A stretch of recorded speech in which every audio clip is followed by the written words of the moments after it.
little more progress here. Working on the grate sorting, figuring out where all the fasteners are supposed to be and putting them there. So I've got all of the fasteners and hardware and everything sorted out for the brake calipers. We got our bolts that hold them together, and the six pistons use 4 fasteners to hold these son of bitches together, and our mount bolts to the forks and our banjo bolt.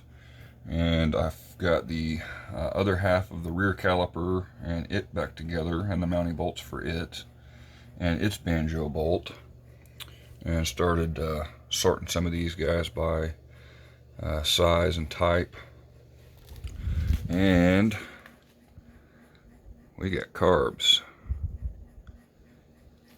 and a chain and a new set of sprockets and a fancy dancy LED light effects kit, which I think will be pretty interesting with this shiny bike.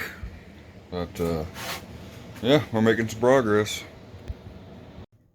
Oh, and a real quick sneak peek at the motor. Ooh, look at that.